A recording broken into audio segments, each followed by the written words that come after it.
آپ عزیزان توجہ فرمائیں، امیر المومنین نے خلفاء کے دور میں زیادہ زندگی امیر المومنین کی خلفاء کے دور میں گزری ہے۔ 25 سال گزرے ہیں، 3 خلیفہ کی حکومت تھی۔ کیا امیر المومنین جنگ بھول گئے تھے؟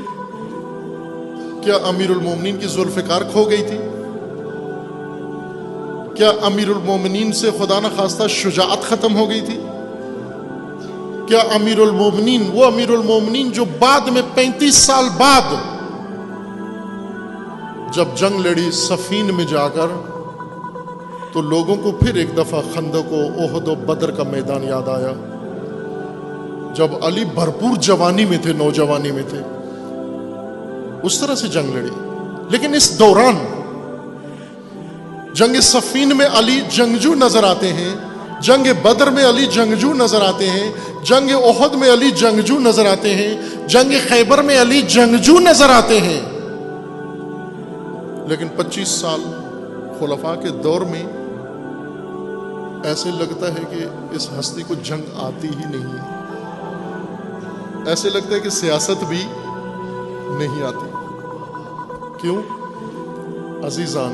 یہ اس لیے نہیں تھا کہ علی جنگ نہیں جانتے تھے، یہ اس لیے نہیں تھا کہ علی اپنا حق نہیں سمجھتے تھے، علی اپنا حق بھی سمجھتے تھے، علی جنگ بھی جانتے تھے، لیکن علی کو معلوم تھا میری جنگ کا میدان یہ نہیں ہے، میں نے اپنوں سے نہیں لڑنا ہے، میں نے رسول اللہ کے ساتھیوں سے نہیں لڑنا ہے۔ ان میں کوئی ٹکر کا نہیں تھا امیر المومنین کی ٹکر کا۔ اگر امیر المومنین تلوار اٹھا لیتے کوئی روک سکتا تھا، اور انہوں نے جنگ دیکھی ہوئی بھی تھی امیر المومنین کی۔ بلکہ جب امیر المومنین کو آ کر لے کر گئے، اس وقت بھی امیر المومنین نے اسلحہ نہیں اٹھایا، بلکہ زہرا کے دعا کے لیے اٹھے، ہاتھ بھی نیچے کروا دیے۔ کیوں؟ کہ یہ نہیں ہے میدان ہمارا۔ علی کو مانتے ہو نا آپ؟ علی کو مانتے ہو نا آپ؟ اگر خلفاء سے اختلاف کی بنیاد رکھ کر سب کچھ ختم کرنا ہوتا تو علی آغاز کر دیتے نا، وہیں پر علی آغاز کر دیتے وہاں پر۔ لیکن امیر المومنین نے یہ کام نہیں کیا، بلکہ جہاں خلفاء نے بلایا، ضرورت پڑی، وہاں پر حاضر ہو گئے۔ کس کو بچانے کے لیے؟ نہ اس شخصیت کو جو خلافت کے تخت پہ بیٹھا ہوا ہے، بلکہ میراث محمد کو بچانے کے لیے، اللہ کے دین کو بچانے کے لیے، قرآن کو بچانے کے لیے، امت کو بچانے کے لیے۔ یہ گمراہی ہے کہ مسلمانوں میں مسلکی دشمنی شروع کی جائے، شیعہ سنی کا دشمن، سنی شیعہ کا دشمن۔ یہ غلط ہے، یہ نہیں ہے۔ یہ شیعہ کی دشمنی بنتی ہی نہیں ہے، یہ نہیں بنتی۔ کیوں نہیں بنتی؟ اس لیے کہ علی اس دشمنی کو پسند نہیں کرتے، اور شیعہ علی کا پیروکار ہے۔ عزیزان، اگر خلفاء سے الجھنا ہوتا تو علی خود موجود تھے نا تینوں خلیفوں کے ساتھ، بلکہ تیسرے خلیفہ کے زیادہ علی علیہ السلام اور خلفاء میں مختلف قسم کا ماحول رہا ہے۔ پہلے خلیفہ امیر المومنین کا زیادہ بہت احترام کرتے تھے، دوسرے خلیفہ بھی احترام کرتے تھے، عموماً خیال رکھتے تھے، لحاظ کرتے تھے، لیکن تیسرے خلیفہ نہیں کرتے تھے۔ وہ احتیاط جو دوسرے پہلے 2 خلیفہ کرتے تھے، تیسرے خلیفہ نہیں کرتے تھے۔ اس کے باوجود جب تیسرے خلیفہ کا محاصرہ ہوا، بچانے کے لیے کون آیا؟ بنو امیہ میں سے ایک بھی نہیں آیا۔ وہ بنو امیہ میں سے تھے، ان کے گرد بنو امیہ اکٹھے تھے، ان کے لیے وہ سارا جال بنو امیہ نے بچھایا تھا۔ لیکن جب سارا کچھ ہو گیا تو خلیفہ کو بچانے کے لیے علی اور علی کے بیٹے آئے۔ یہ تو موقع تھا بہترین رقیب کو میدان سے ہٹانے کا، لیکن علی جانتے تھے یہ میری ٹکر کی دشمنی نہیں ہے، یہ میری ٹکر کی دشمنی نہیں۔ 3 جنگیں علی علیہ السلام کے دور میں ہوئی، تینوں پر ناخوش تھے امیر المومنین۔ جنگ جمل میں امیر المومنین نے فتح پائی، مکمل فتح پائی۔ جنگ نہروان میں مکمل فتح پائی، لیکن فتح کا جشن نہیں منایا۔ فتح پائی لیکن جشن کیوں نہیں منایا بلکہ افسوس کیا، ان کی لاشوں پر کھڑے ہو کر افسوس کیا کہ اے کاش تم نہ آتے میرے مقابلے میں، اے کاش مجھے مجبور نہ کرتے، اے کاش میں نہ لڑتا تمہارے ساتھ جنگ، اے کاش تم میں عقل آ جاتی۔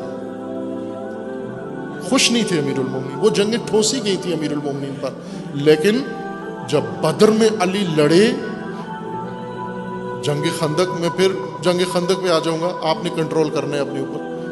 جنگ خندق میں جب امیر المومنین گئے، ایک نرالی شان سے گئے، رسول اللہ نے خود تیار کیا۔ امیر المومنین کو پہلے اپنی پگ پہنائی، اس کے اوپر خود پہنایا، پھر اپنی تلوار دی، اور پھر امیر المومنین کو خود رسول اللہ نے اٹھ کے آگے چند قدم روانہ کیا۔ اور امیر المومنین اس دن جنگ میں جس طرح سے جا رہے تھے، جھوم جھوم کے جا رہے تھے، ایسے نہیں پہلے جاتے تھے، پہلے اس طرح سے جھوم جھوم کے ہوتے نا، جب جاتا ہے آدمی دکھانے کے لیے جھوم جھوم کے جانا کہ میں آ رہا ہوں۔ خوب جب امیر المومنین گئے تو پیچھے سے ایک شخص نے کہا کہ غرور لگتا ہے، علی کی چال میں غرور لگتا ہے۔ رسول اللہ سے عرض کیا کہ علی کی چال میں غرور لگتا ہے، اور غرور کا نتیجہ اچھا نہیں ہوتا۔ رسول اللہ نے فرمایا کہ یہ غرور نہیں ہے، یہ غرور نہیں ہے، یہ ایمان کی مستی ہے، یہ شوق شہادت ہے، یہ عشق ہے خدا کا، یہ غرور نہیں ہے۔ جھوم جھوم کے گئے۔ اب دیکھو ایک میدان جس میں امیر المومنین ابن عباس کو بھیجتے ہیں، ابن عباس جو سمجھاؤ ان کو جا کر، ان نادانوں کو سمجھاؤ میرے ساتھ جنگ نہ کریں۔ ابن عباس کے خطبہ دیا، جو علی کہہ رہے ہیں میں تمہارے ساتھ لڑنا نہیں چاہتا، انہوں نے کہا نہیں ہم تو آئے ہی لڑنے کے لیے، لڑ کے ہی جائیں گے۔ پھر دوسرے کو بھیجا، سوہان ابن ساسا کو بھیجا، جو سمجھاؤ ان کو جا کر میں نہیں لڑنا چاہتا تمہارے ساتھ۔ پھر تیسرے کو بھیجا، جو انہیں کہو میں نہیں لڑنا چاہتا تمہارے ساتھ۔ پھر خود خطبہ دیا آ کر کہ میں نہیں لڑنا چاہتا تمہارے ساتھ، تم میرے دشمن نہیں ہو، تم میرے دشمن نہیں ہو۔ کیوں؟ اس لیے کہ تم کلمہ پڑھتے ہو، اس لیے کہ تم میرے رسول کے پیروکار ہو، میرے مخالف ہو، تم حق پہ نہیں ہو، بات غلط ہے تمہاری، لیکن نسبت میرے رسول سے ہے تمہاری، چونکہ نسبت میرے رسول سے ہے، اس لیے میں تم پہ ہاتھ اٹھانا۔ کبھی دیکھا ہے نا آپ نے بڑا بھائی چھوٹا بھائی جب گستاخ ہو جاتا ہے، وہ کہتا ہے میرا دل تو کرتا ہے کہ تجھے ایک لگا دوں، لیکن تو ہے میرے باپ کا بیٹا، تو یادگار اس بوڑھے کی ہے، اگر اس سے منسوب نہ ہوتا میں تجھے مزہ چکھا دیتا۔ علی علیہ السلام یہی کہتے تھے انہیں، تم ہو بڑے گستاخ، تمیز ادب نہیں ہے تمہارے اندر، لیکن میں کچھ کر نہیں سکتا تمہارا، کیوں کہ تم میرے رسول سے منسوب ہو، تم اس ہستی سے منسوب ہو۔